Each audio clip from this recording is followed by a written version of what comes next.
Bismillahirrahmanirrahim. Assalamualaikum warahmatullahi wabarakatuh. Bismillahirrahmanirrahim. Alhamdulillahilladzi hadana li hadza wa ma kunna linahtadiya laula an hadana. Asyhadu an la ilaha illallah wa asyhadu anna Muhammadan abduhu wa rasuluh. Allahumma salli wa sallim wa barik alaihi wa ala alihi wa ashabihi ajma'in. Bapak Ibu hadirin, saudara-saudaraku yang dirahmati Allah.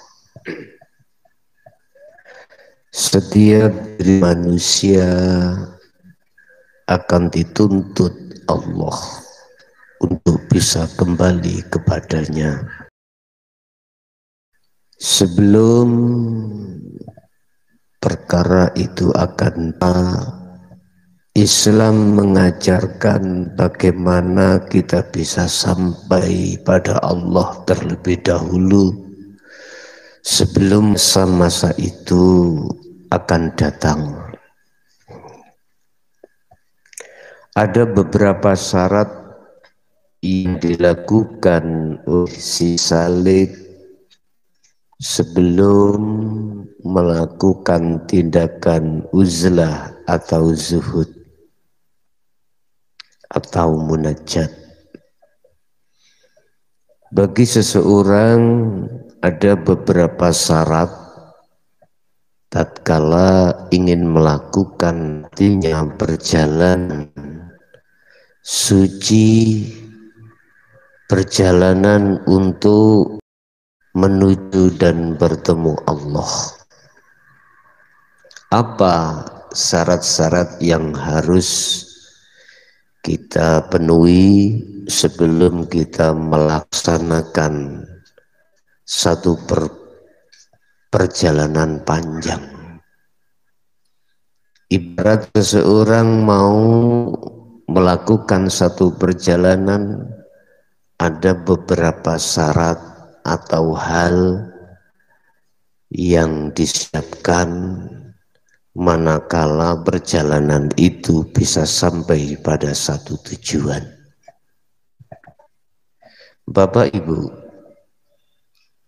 di dalam Islam ada istilah uzlah atau zuhud atau khalwat,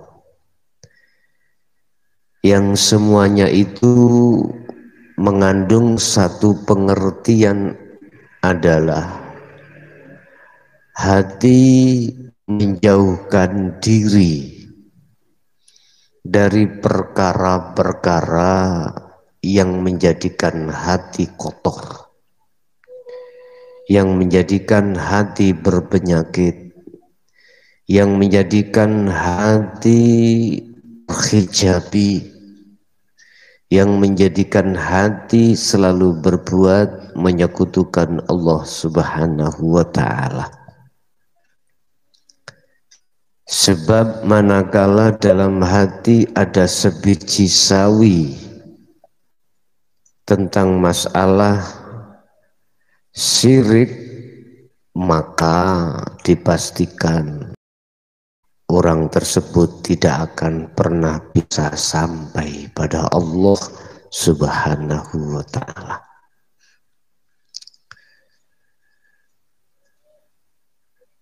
Di samping uzlah itu untuk membersihkan kotoran-kotoran hati dengan bentuk hati menjauhi dari kesenangan-kesenangan selain Allah. Walaupun secara fisik, secara jasad kita itu bersinggungan atau berinteraksi dengan kesenangan duniawiyah miturut sifat basariyah sebagai manusia. Sebab manusia itu dihadapkan kebutuhan tiga hal: sandang, pangan, papan. dan ini sesuai dengan sifat basariah ketika saat di dunia untuk memenuhi kebutuhan jasmani. Jadi uzlah itu adalah hati meninggalkan perkara-perkara yang menjadi kotoran hati, yaitu kesenangan duniawiyah. Walaupun secara jasad kita berinteraksi terhadapnya. Satu sisi hati wa yu'min billah ani'budullaha, hati harus menemui hidup atau Allah yang menguasai atas segala hal di depan tadi. Ini makna daripada uzlah. Di dalam uzlah itu ada dua kahanan atau dua tempat. Sesuai dengan apa yang difirmankan Allah langsung terhadap Muhammad di dalam surat Al-Insan ayat 25-26. Wadhkur isma rabbika bukratan wa asila wa minal laili fasjud lahu fasabbihu. Baik dikala waktu pagi sampai petang, sore dan malam selalu harus melakukan tindakan uzlah atau zuhud. Ini pengertian daripada zuhud atau uzlah atau kholwat. Lah, sekarang apa persyaratan yang harus kita siapkan sebelum kita melakukan hal itu dalam rangka untuk bisa kembali kepada Allah sebelum hari di mana kepastian itu datang, yaitu yaumul maut. Bapak Ibu, pertama yang harus kita siapkan sebelum kita melakukan tindakan uzlah adalah ilmu. Ilmu yang kami maksud adalah ajaran-ajaran tentang ilmu hakikat untuk menuju ma'rifat Allah. Di dalam ilmu ini akan membahas tentang masalah pondasi daripada hakikat dan pengembangan daripada hakikat. Pondasi daripada ilmu tasawuf atau ilmu hakikat atau ilmu tauhid adalah tentang masalah rukun Islam, rukun iman, dan sifat-sifat jasnya Allah. Ini sebagai modal dan ini sebagai dasar atau pondasi. Ilmu ini akan berbicara tentang masalah jalan menuju Allah, kahanan atau tempat yang dituju, dan ciri-ciri daripada Allah itu sendiri.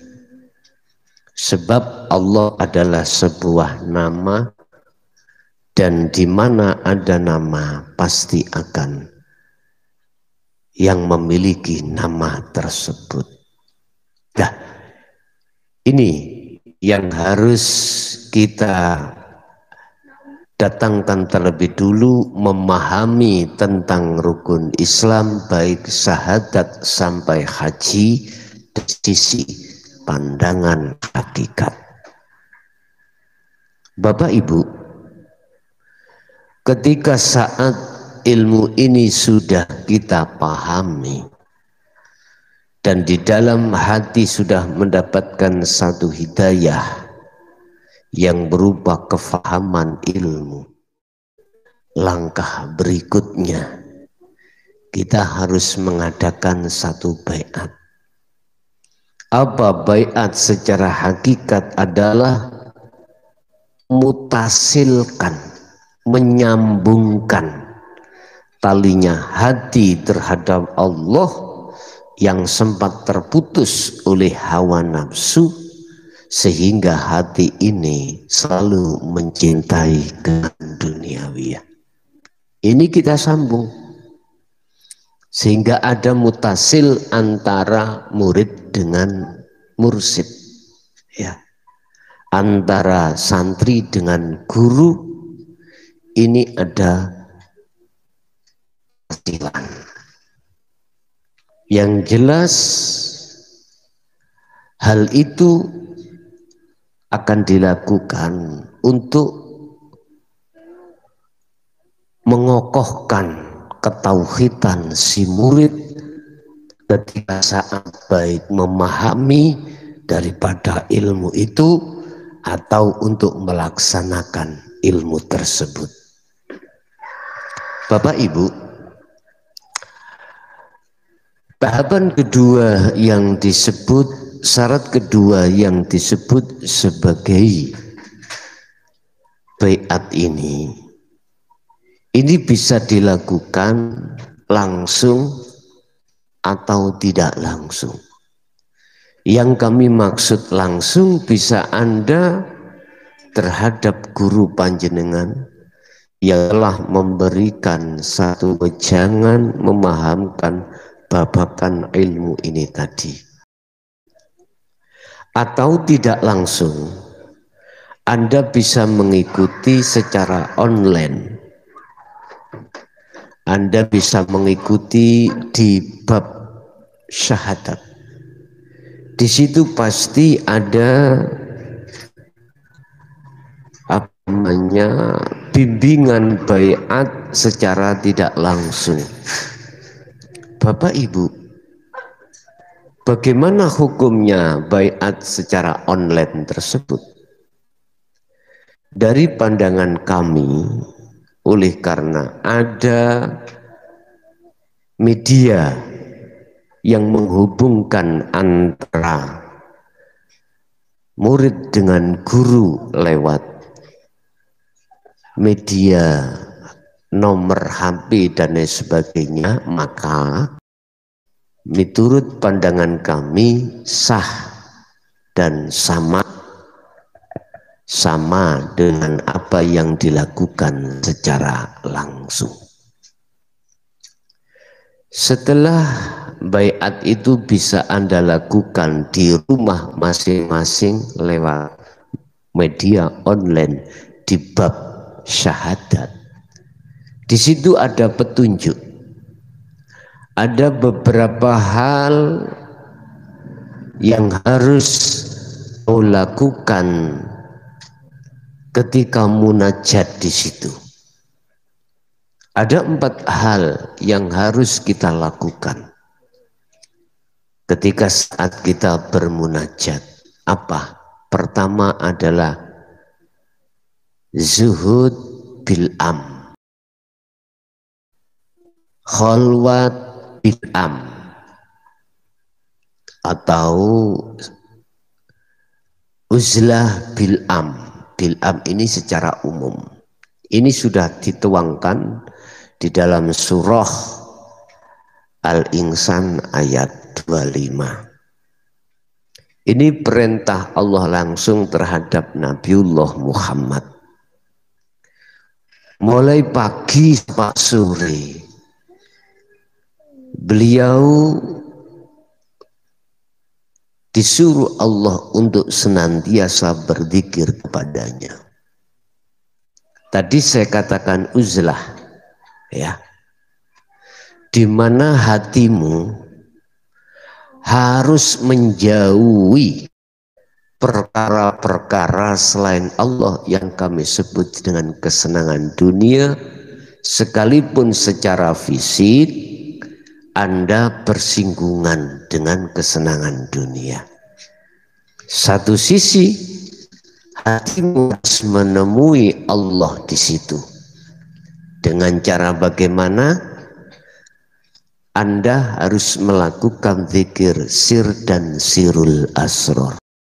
Apa sir itu? Di dalam hati sampean harus berzikir Allahu Allah lewat setiap napas keluar masuk. Dan sirul asror, dalam hati-hatimu, hatinya hati ada semacam iman atau rasa, harus merasakan adanya Allah hidup yang menguasai dan yang berperan ketika saat napas keluar masuk atau darah mengalir atau segala alam yang bergerak ini. Semata-mata itu karena Allah. Hatimu harus merasakan adanya Allah di situ. Mungkin lebih jelasnya bisa Anda buka di bab tahapan zikir. Yang kedua, Anda harus melakukan zuhud bil khos. Jadi yang awal tadi bil am, maksudnya am fisik iki berinteraksi dengan kesenangan dunia. Ini yang kami maksud, Anda harus bertapa di tempat ramai. Yang nomor dua, ini harus bertapa di tempat sunyi. Artinya uzlah atau zuhud secara khusus, Anda tidak campur dengan apapun yang bersifatkan duniawiyah, baik secara zahir maupun secara batin. Di situ Anda harus lakukan boleh zikir tahap pertama, kedua, ketiga. Inilah yang kami sebut sebagai perjalanan hatimu menuju pada Allah Subhanahu wa ta'ala. Mungkin lebih jelasnya bisa dilihat dalam bab zikir, tahapan zikir itu bagaimana. Yang jelas Bapak Ibu, kita melakukan uzlah semata-mata adalah untuk membersihkan kotoran-kotoran hati dalam rangka untuk bisa bertemu terhadap Allah Subhanahu wa ta'ala. Inilah yang dimaksud firman Allah di dalam surat Al-Kahfi ayat yang terakhir. Wa man kana yarju liqa'a rabbi falyamal amalan shalih. Inilah perbuatan yang disebut sebagai amalan sholihan. Ya. Wala yusrik bi ibadati rabbi ahada. Ketika Anda melakukan munajat seperti ini, sedikit-sedikit demi sedikit hatimu akan meninggalkan perbuatan-perbuatan yang sifatnya menyekutukan Allah Subhanahu wa ta'ala. Ini ketika saat Anda zuhud, Anda berkewajiban melakukan hal ini. Bapak Ibu, ketika zuhud disarankan Anda kalau bisa itu menjaga dari makanan dan minuman yang diharamkan. Artinya jangan sampai kau makan hal itu. Termasuk di dalamnya, jagalah hadas kecil dan hadas besar. Ini yang kami maksud sebagai daimal wudu. Anda untuk menjaga hadas kecil dan besar. Bila diperlukan, Anda bisa melakukan hal ini, maka semakin baik. Dan juga ketika saat Anda bertemu terhadap hari kelahiran Anda, biryadhah, berpuasalah, ya, biryadhah, berpuasalah. Yang tidak kalah pentingnya di samping itu juga, lakukanlah apa yang ditetapkan di hukum syariah menjadi hukum hakikat dalam rangka menuju ma'rifat pada Allah. Caranya bagaimana? Di dalam hukum syariah Di situ ada dua kelompok hukum, adalah perintah dan larangan. Artinya mana yang dilarang harus kita tinggalkan dan mana diperintah harus kita jalankan. Ketika berlakunya hukum dua ini, tolong biar ini menjadi hakikat menuju makrifat. Dalam hatimu jangan pernah merasa apa yang berlaku, yang terjadi itu semata-mata sumbernya dari diri Anda sebagai makhluk. Jangan, akan tetapi hatimu harus mengatakan bahwasanya semua semata-mata yang berperan adalah af'alullah. Bapak Ibu, dengan cara begini sedikit demi sedikit kotoran dalam hatimu akan hilang. Kalau hijabnya sudah hilang, maka di situ akan disebut sebagai ma'rifatullah.